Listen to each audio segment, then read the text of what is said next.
Hi guys, welcome to the channel. Today we're in my workshop, which I've reorganized. Um, I kind of turned all the cars by 90 degrees, so it's easier to park and easier to clear this space for work. So this could easily move out and I could do whatever I want, some fabrication, maybe some mechanical work.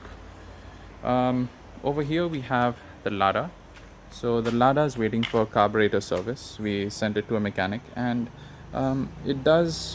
it might not get the parts because it's not a Weber or Solex or a Mikuni based carb. It's a Russian carb, so the parts won't be available. So what we'll do is we'll try to fix it. Otherwise, we're going to put an S-Team carb in there, and if that doesn't work, if the engine still doesn't work well, we'll probably have to change the engine.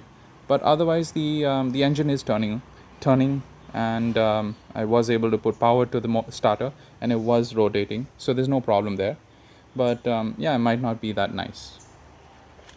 But over here, oh yeah, forgot my RXZ. That is now my daily rider, so that's good to go. I just need to make it look better. The 1.6 is getting a timing belt change currently. We were just missing some tools, so we'll have to wait for that. The BMW engine is getting a manual gearbox swap from that engine, and then what I'm going to do is I'm going to change the head gasket because it was throwing out water. So that's something I'm going to try out. That is a 190E engine, which I just sold to a friend. It's a 2.3 fuel injected engine. This is what the Cosworth was based on, so they probably just redeveloped the block and developed a new head. That was a Cosworth head, that was twin cam, this is single cam. So basically that's what the M3 was too. They took a normal block and they changed it. I think that was a twin cam, the E30 M3. So they must have taken the same block, changed different aspects of it, maybe improve the flow, the oil lines or whatever, and they also changed the head to improve the flow of air and whatever. So yeah, that's pretty much it.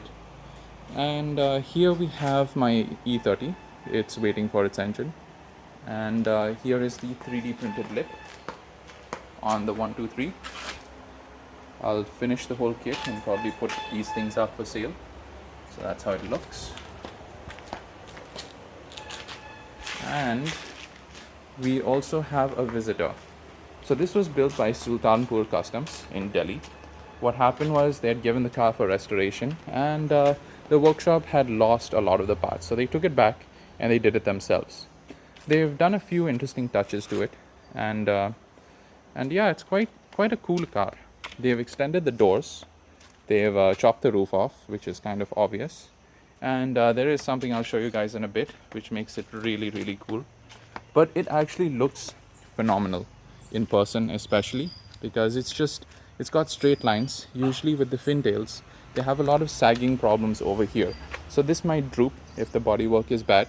Even the front end would, because of basically these were the early monocoques. Mercedes tried to develop the monocoque with this car, and they didn't do that well. I mean, it was safe, but the problem is that when the car starts to rust, this whole area behind the wheel and in front of the front wheel would sag down. So that's how you know that a car is... Oh, this one has no mods. That's how you know a car needs bodywork, and it is more extensive. So I'm guessing what they do is they jack up the back till the body line is straight, and then they reinforce it when they're repairing such a car. So yeah, this is kind of this is a resto mod, and I'll show you guys why. It's got an automatic transmission. It's got its little stereo over here with seats hidden. Speakers hidden under the seats. And I'll show you guys something in a bit. It has a 190 Mercedes engine. So this is basically what I had over there, but the 2-liter version, that is the 2.3. So this makes it a lot more modern. I took this car for a round and it was quite peppy. It moved really well. So that made a lot of difference for it. They put in a new radiator. They've changed it. It's completely modern. So it really moves nicely, and this might have been one of maybe the earliest resto mods I've seen. So it's quite cool. Looks like the brake booster is also from a newer version. Looks kind of 1, 2, 3 type. And yeah, it's quite an interesting car. So I'll take it for a round in a bit and show you guys what it is like to drive. One sec. We'll just start it up to show you how the practicality has improved. If I just turn it over, that's it. It's already on. It's not like it's gonna crank for a couple of seconds or something. It just turns on in an instant.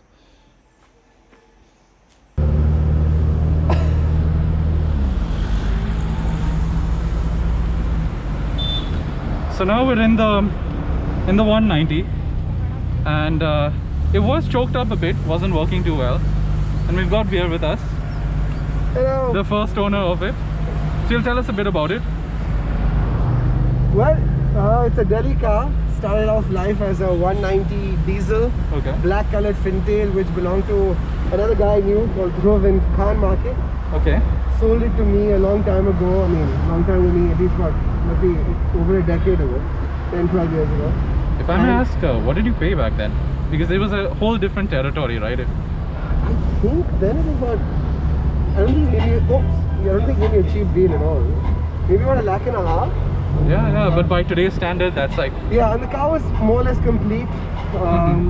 And then I had it for a while. I got it repainted. I used it a fair amount. Okay. But I had other cars as well, so it was never like my go-to. But it was very reliable. And then my friend Sahir, he always loved the Fintail, as his granddad had one.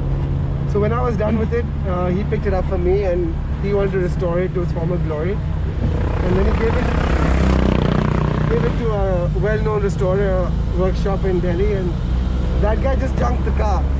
So then when Sahir got it back after a couple of years of the car absolutely junked, he decided to make it a convertible, make it two-door, make it fun.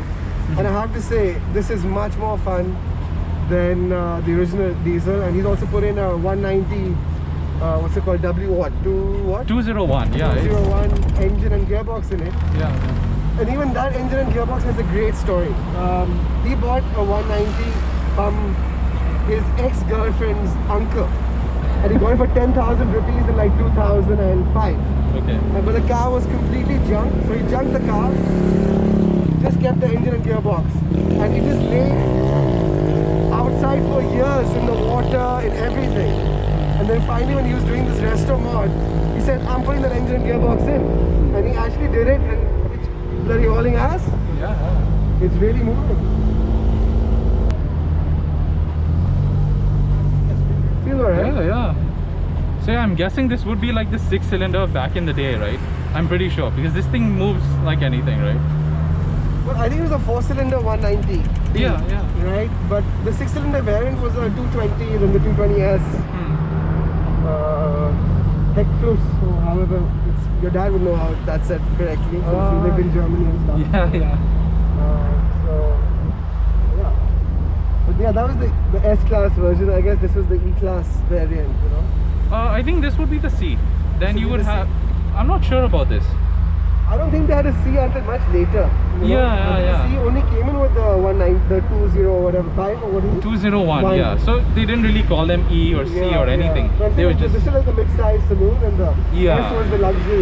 Yeah. But I'm sure if you had this Mercedes in India in the 60s, 70s, you own the road, man. Yeah. I mean, full of Ambis and Fiats and Patias and all that. And then you're cruising in a Fintail mud. I'm sure it feels a lot cooler without the roof now, right? I think, yeah, finally it's a proper Goa car. I think she wants to retire here now. Yeah. This is a place to have a convertible anyway. But I think this might be one of the earliest resto mods where somebody put a newer engine into an older car. Right now what they're doing is they're putting 124 turbo diesel engines. Right. They're quite quick. Right. Into 123s. I think I've seen somebody in Punjab doing that. Right. And it's quite cool because those things can make up to 600 horsepower on stock internals. Yeah. But it's more about, they're so simple. It's not really about the power, it's about how quick and simple they are, because they don't have the electronics and stuff like that. They'll just work really easily. You don't have to worry about ECUs and stuff like that. Yeah, I think as soon as you bring in the ECUs and the Yeah. Bosch fuel injection, all of that stuff, it complicates the car severely. Yeah. Like I think resto mods are really common in other countries. Yeah. But over here it's a bit difficult, especially because of the electronics, like you said. Yeah, we don't have the supplies, we don't have the expertise. We'd be Yeah. really lucky to find a guy who knows how to fix a bad Bosch fuel injection system, you know. Yeah. You're gonna really luck out. No, but it's even with the ECUs, right? If you look at it from the point of view of how much it's costing you to pick up an ECU, Yeah. it's kind of, it kills it, right? For somebody who just wants to have a fun car. Yeah. But if you want to have a race car, like that's different, right? Yeah. But still, yours are much more simple, right? Like You know, honestly, the Zens. I mean, I've built a few desi hot rods, if we may call it that, you know, indie custom, which is basically taking a shell of an older car and putting complete mechanicals from an Indian car, like a Maruti or something. And for me that works, because I enjoy the old aesthetic, but I struggle with old mechanicals and like the practicality of a reliable car. So we built a few of them, which you know all. Corvair, the Morris is coming out. Oh, that'll be really cool when it comes. And we have the Vauxhall.